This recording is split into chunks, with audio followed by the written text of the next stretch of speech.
The final update to Iceborne is here, and with it comes one of the toughest challenges in the game. Fatalis the Black Dragon will test even the best of hunters. So I'm Darcblade with an Anti-Fatalis build for the hammer in Monster Hunter World Iceborne. Now the main purpose of an anti-build, which is sometimes referred to also as a counter build, is a set made to take on a specific monster in the game.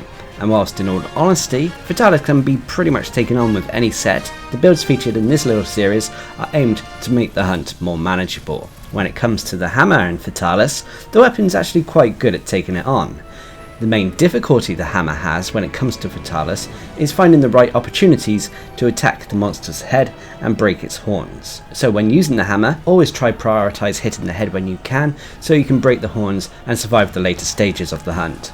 So for the Anti-Fatalis hammer build, you'll need the Sapphire Crested Crown Beta, Sapphire Crested Chest Beta, Sapphire Crested Van Braces Beta, Sapphire Crested Belt Beta, and the Sapphire Crested Boots Beta. I'm also using a Wormsbane Charm 5, and for my weapon I'm using Elatrion's Metamorph. This has a health regen augmentation and an elemental up augmentation. As for the specialist tools, I've gone for Temporal and Rocksteady Mantle as always to give us added survivability and damage resistance. So next up, when it comes to the duels, you've got a few to play around with. The hammer isn't the most demanding of weapons when it comes to duels, so we have a lot to play with. So I've gone for Tenderizer duels for Weakness Exploit, Evasion duels for the Evade Window skill, Fortitude duel for the Fortify skill, Protection duels for Divine Blessing, Destroyer duels for Part Breaker, Vitality duels for Health Boost, Jump-In duels for Evade Extender, a Phoenix duel for the Coalescence skill, and finally a Dragon duel to max out the dragon attack of this build. As for the duels on our mantles, I've gone for Heavy Artillery duels to give us the Heavy Artillery skill, as I've done with most of the builds in this little series. So if you've done what I've done here, you should have a build with 150 health, 100 stamina, which will be 200 health and 150 stamina when you're on a hunt and taking all your relevant consumables. You have a raw attack of 1534 with a decent chunk of purple sharpness. You have 40% base affinity, which can be 90% when you're taking into account Weakness Exploit and you're attacking monster weak points that have been tenderized through Clutch Claw attacks first. You have a Dragon Elemental rating of 1190. Please note that the Dragon Elemental rating as well as the base affinity numbers shown here are with the True Dragon Vein Awakening buff in effect.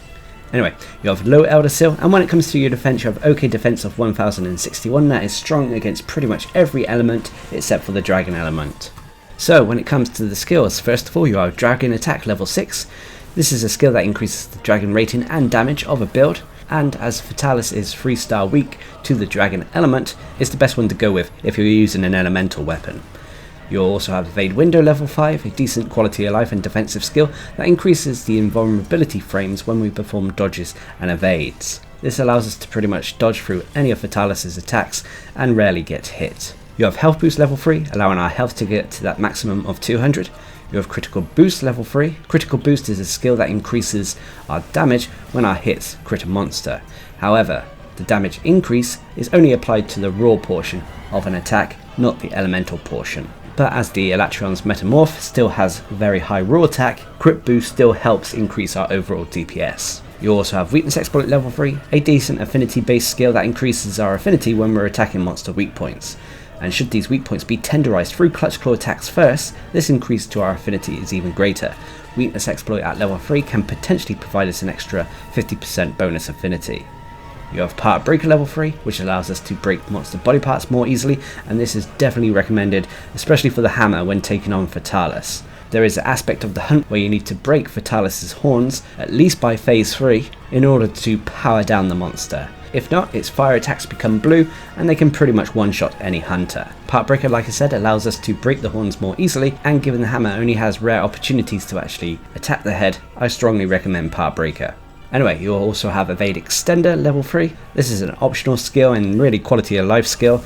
It basically increases the distance at which we can evade, dodge and roll. You have Divine Blessing level 3, which is a more defensive skill that gives us a chance at taking reduced damage when we take a hit from a monster. You have Blight Resistance level 2, a byproduct of the armor we're wearing. Blight Resistance, at least at level 2, severely reduces the time that elemental blights remain active on our hunter. You have Fortify level 1, which is a skill useful for difficult hunts. Every time you faint and come back, you'll have increased raw attack and defense. This buff can be applied 2 times to our hunter. You'll also have Coalescence level 1, which is a byproduct of the Phoenix jewel we're using, and the main reason we haven't got Blight Resistance at level 3. Blight Resistance at level 3 would completely nullify all elemental blights, but would also at the same time nullify the effects we could gain from Coalescence. Basically, Coalescence is a skill that kicks in when we remove a blight from our hunter. When this happens, we'll gain increased raw attack, elemental attack, and ailment attack if we were using an ailment weapon. And then finally, when you're wearing your mantles, you'll have Heavy Artillery level 2, which increases the damage of the heavy artillery found around Shrade Castle by 100%. So whenever you see a cannon, ballista, whatever, make sure you have a mantle ready to use before you fire the weapons. And then finally for the set bonuses, you only have one of them, which is the Safi Vasil, True Dragon Vein Awakening. This is a buff that kicks in whenever you have your weapon drawn. With your weapon drawn, it will grant you extra base affinity up to 40%, and it will also give you increased elemental rating. But there is a con to this. Every time you swing the weapon, it will drain your health, leaving a portion of red health on your health bar. This can be dangerous, as if you take a hit when you have a large portion of red health on your health bar, it can potentially cause you to cart. However, should you continuously attack a monster without being hit in between, then the True Dragon Vein Awakening will initiate a heal, healing you for the health it drained initially. So as always, a risk-reward armor set. But there we have it, that is the Anti-Fatalis hammer build I'd recommend. Obviously it is a little bit of a straightforward Safi armor set build, but nonetheless it's been tailored to take on the Fatalis hunt, and like I said at the start, make it more manageable. But every build out there has pros and cons. When it comes to the Anti-Fatalis hammer build, the biggest pro is its damage output, both in terms of elemental and raw damage. On top of that is a build that has quite a few quality of life and defensive skills. Thanks to having Evade Window, Health Boost, Divine Blessing, Evade Extender and more, it all adds to this build's quality and makes the hunt feel a little bit more easier than it is. And the final pro is the True Dragon Vein Awakening set bonus itself, providing us a ton of DPS buffs for simply having our weapon drawn. But unfortunately there are cons to every build out there. The biggest con for this build is the True Dragon Vein Awakening health drain, which can leave us at risk at times. And the other con for this build, which is really more of a minor one as this build already has high raw attack, is that it lacks raw attack skills in the build. If you wanted to, you could drop some jewels here and there. For example, you could drop Evade Extender for something like Agitator or Attack Boost and complement the build that way.